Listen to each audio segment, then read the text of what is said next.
সংসার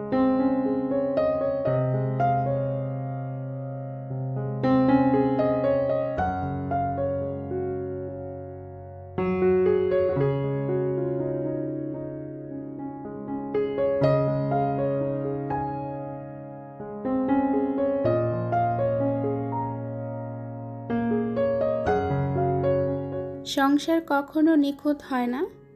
দিনের শেষে থালার পাশে পড়ে থাকা সামান্য ভাত, শুকিয়ে যাওয়া ফুল বা কারো না বলা কিছু কথা সবই মিলে তৈরি করে এক বাস্তব ভালোবাসা। জীবনের ক্লান্তি, অর্থহীন তর্ক, বাস্তবতার ভিড়ে সব কিছুই যখন জট বেঁধে যায়, তখন হঠাৎ করে কেউ নিঃশব্দে বলে ওঠে, এক কাপ চা খাবা? ঠিক সেই মুহূর্তেই সংসার আবার জেগে ওঠে। এক ফোঁটা মমতার আলোয়, এক চিলতে হাসির নিঃশব্দ সুরে। ছোট ছোট এই মুহূর্তগুলি ভালোবাসার ছোঁয়া, যেখানে কোনো বড় শব্দের দরকার নেই। প্রতিটি স্পর্শ, প্রতিটি দেখার মুহূর্ত, প্রতিটি খোঁজ সবই গড়ে তোলে এক দীর্ঘ সহযাত্রা। ভালোবাসা আসলে বড় কিছুর নাম নয়, এটি ছোট ছোট যত্নে, ছোট ছোট মুহূর্তে বোনা, যেখানে প্রতিদিনই কেউ না কেউ নতুন করে ভালোবাসতে শেখে। এমনই একটি শব্দ, আমার সংসার। হ্যালো এভরিওয়ান, আসসালামু আলাইকুম। কেমন আছেন সবাই? আমি মুক্তা আছি আপনাদের সাথে। জীবনের ডায়েরি ইউটিউব চ্যানেলে আপনাদেরকে আরও একবার স্বাগত জানাই।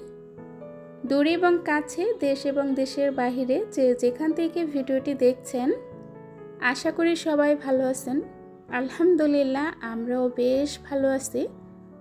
সবার প্রতি শ্রদ্ধা, সম্মান এবং ভালোবাসা জানিয়ে আজকের নতুন ভিডিওটি শুরু করছি। আমার এই ছোট্ট ভাড়া বাসার ছোট্ট কিচেনটা আজকে ডিপ ক্লিন করব, আর তা নিয়ে আজকের ভিডিওটা সাজিয়েছি। আশা করি ভিডিওটা আপনাদের কাছে ভালো লাগবে, শেষ পর্যন্ত দেখবেন।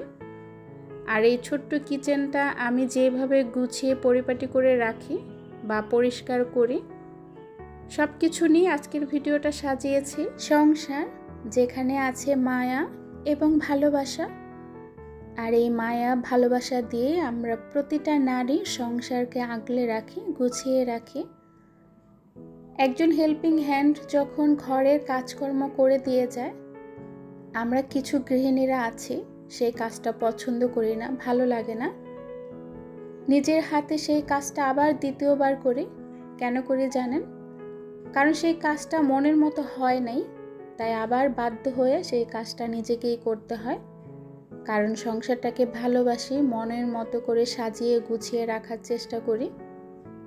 আমার এই ছোট্ট সংসারটা খুবই ছোট বাসা, খুবই ছোট কিচেন। ছোট্ট বাসা, ছোট্ট কিচেন, কিন্তু কাজগুলো ছোট না, কাজগুলো ঠিকই বড়। সেই কাজগুলো আমি আমার একা হাতে সবসময় করি। অনেক সময় বোরিং লাগে, খারাপ লাগে, তারপরেও করি, কারণ জানি এই কাজগুলোর মধ্যেই আমার ভালো লাগা, ভালোবাসা লুকিয়ে আছে। একটা সময় কাজ করতে করতে ওই খারাপ লাগাটা চলে যায়, তখন আর মনে থাকে না যে শরীর খারাপ ছিল বা মন খারাপ ছিল, কাজের মধ্যে ডুবে যাই। নারীদের আল্লাহ পাক অনেকগুলো গুণ দিয়েছেন, তার মধ্যে বিশেষ গুণ হচ্ছে সংসারটাকে খুব যত্ন করে আগলে রাখা।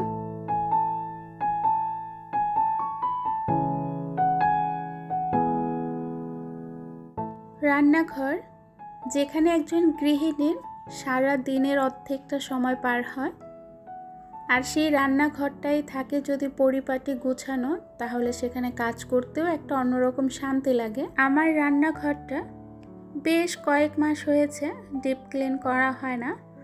তারপরও দেখুন, চুলার পাশের টাইলসগুলা, তারপর হচ্ছে জানালা, চুলার নিচের অংশগুলা এখনও কত সুন্দর, একদম পরিষ্কার।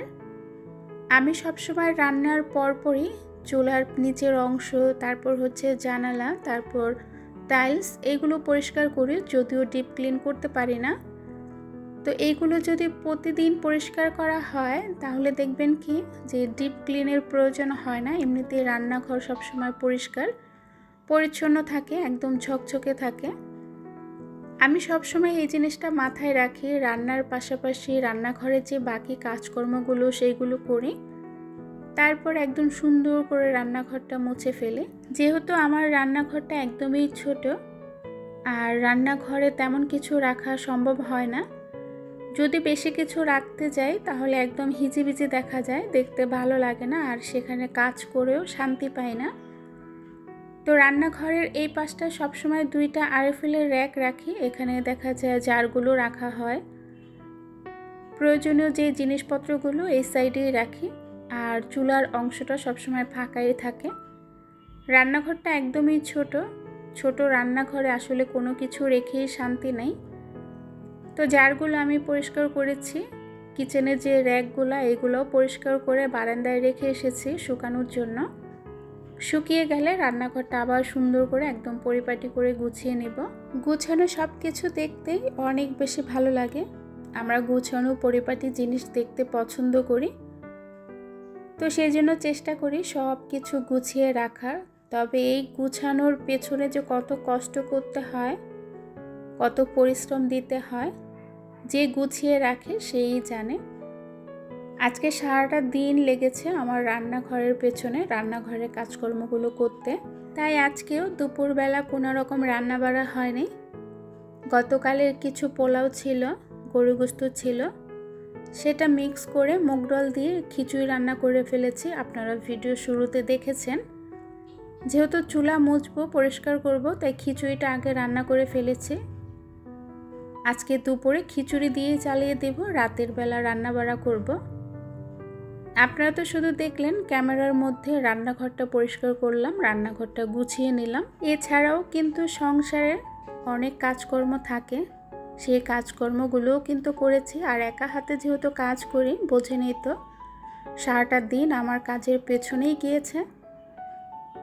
তো রাতে যেহেতু রান্না করব, সেই প্রিপারেশনও কিন্তু দিনের বেলা নিতে হয়েছে।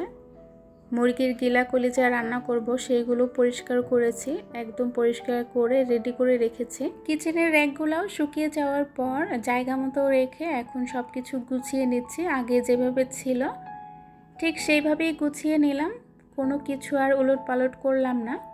কী বা উলট পালট করবো বলেন, রান্নাঘরটা হচ্ছে ছোট, উলট পালট করলে তো আর জায়গা বাড়বে না, সেই আগের জায়গায় থাকবে। আর এই ছোট্ট রান্নাঘরের জিনিসপত্রগুলো ছোট্ট রাখার চেষ্টা করি, কিছু করার নেই। আমরা যারা ভাড়া বাসায় থাকি, ভাড়া বাসার ভালো মন্দ নিয়েই আমাদের থাকতে হয়। আমার অনেক সাধারণ দর্শক আছেন যারা আমার রান্নাঘরটা দেখতে চেয়েছেন, বারবার বলেছেন যে আপনার রান্নাঘরের একটা ট্যুর ভিডিও দিন। আসলে আমার এই ছোট্ট রান্নাঘর তেমন কিছুই নাই, এটা যে আপনাদের সামনে তুলে ধরবো বা একটা ট্যুর ভিডিও তৈরি করব, দেখানোর মতো কিছুই নেই। কি নিয়ে একটা ভিডিও তৈরি করব বলেন? তো আজকে যেহেতু রান্নাঘরটা ডিপ ক্লিন করলাম, সেই সাথে পুরো রান্নাঘরটা চেষ্টা করেছি আপনাদেরকে দেখিয়ে দিতে। তেমন কিছু দিয়েই রান্নাঘরটা সাজাতে পারি নাই বা সাজিয়ে রাখতে পারি নাই, তারপরেও যা আছে যেমন আছে তাতেই আমি সন্তুষ্ট। আর বিশেষ করে রান্নাঘরে কিছু থাক বা না থাক, রান্নাঘরটা যদি পরিষ্কার পরিপাটি থাকে, গুছানো থাকে, সেখানে কাজ করতে কিন্তু অনেক বেশি ভালো লাগে। যাই হোক, বাংলায় একটা প্রবাদ বাক্য আছে জানেন, এক ঢিলে 2 পাখি মারা। আজকে যেহেতু রান্নাঘরটা ডিপ ক্লিন করলাম, সেই সাথে পুরো রান্নাঘরটা গুছিয়ে নিলাম, তাই ভাবলাম আজকেই না হয় রান্নাঘরটা আপনাদের সাথে পুরো শেয়ার করি। একটা ট্যুর ভিডিও হয়ে যাবে, সেই সাথে আমার পুরো রান্নাঘরটা পরিষ্কার করাও হয়ে যাবে। কাজকর্মের ফাঁকে ফাঁকে আপনাদের সাথে ভিডিও শেয়ার করেছি, এতে আমার সময়টা খুব ভালো কেটেছে, একদম বোরিং লাগে নাই, কাজ করতে তেমন একটা অলসতাও আসে নাই। ওই যে আপনারা সাথে ছিলেন, আপনাদের সাথে শেয়ার করব ভেবে কাজগুলো খুব অনায়াসে করে ফেলেছি। যাই হোক, প্রত্যেকটা কাজের পেছনে অক্লান্ত পরিশ্রম থাকে। যারা ভিডিও তৈরি করেন, যারা কন্টেন্ট তৈরি করেন, তারাই জানেন। পুরো রান্নাঘর গুছিয়ে নেওয়ার পর এই হচ্ছে রান্নাঘরের ফাইনাল লুক।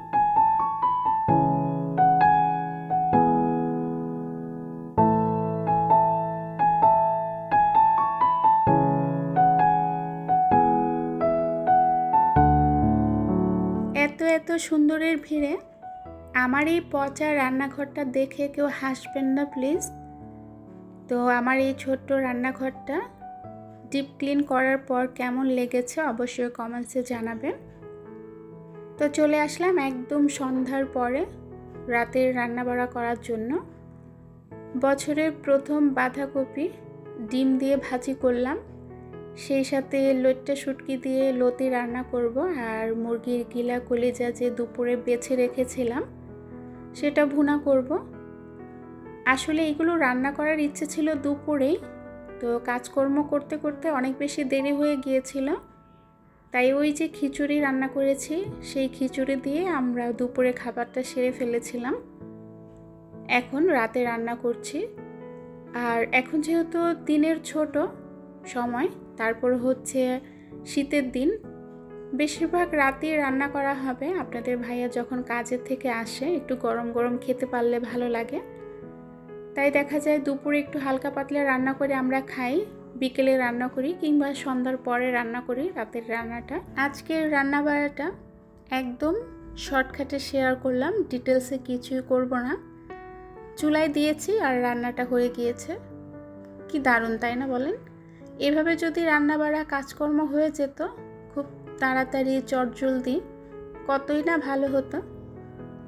তো এদিকে লতি রান্নাটাও হয়ে গিয়েছে, ওইদিকে মুরগির হাত পা গিলা কলিজা এগুলো বেছে একদম ধুয়ে পরিষ্কার করে নর্মাল ফ্রিজে রেখে দিয়েছিলাম। যেহেতু সিলিন্ডারে রান্না করছি, তাও আবার এক চুলায়, তাই একটু সময় নিয়ে রান্নাটা করতে হচ্ছে। যদি লাইনের গ্যাসটা থাকতো 2 চুলে রান্নাটা খুব ঝটপট হয়ে যেত, আমার সময়টাও বাঁচত। তো কি আর করা, সব কিছু রান্নার পর ভাত বসিয়ে দেব, ভাত হলেই রাতের রান্নাবাড়া শেষ। তো এদিকে মশলাটা খুব সুন্দর করে কষিয়ে মুরগির হাত পা গিলা কলিজা দিয়ে দিলাম। বেশিক্ষণ লাগবে না, একদম ঝটপট রান্নাটা করে ফেলবো। তো আজকের ভিডিওটা কেমন লেগেছে, কেমন হয়েছে অবশ্যই কমেন্টসে জানাবেন। ভিডিও শেষ প্রান্তে চলে এসেছি। অনেক বকবক শুনেছেন আপনারা অনেক ধৈর্য নিয়ে, আপনাদেরকে জানাই অসংখ্য ধন্যবাদ যারা ভিডিওটা শেষ পর্যন্ত ছিলেন আমার সাথে। তো যাই হোক, সবাই অনেক বেশি ভালো থাকবেন, সুস্থ থাকবেন, নিরাপদে থাকবেন। আপনাদের জন্য রইল অনেক দোয়া এবং ভালোবাসা, আমাদের জন্য দোয়া করবেন। ইনশাআল্লাহ সব কিছু ঠিক থাকলে পরবর্তী ভিডিও নিয়ে আবার হাজির হব আপনাদের মাঝে। আল্লাহ হাফিজ, আসসালামু আলাইকুম।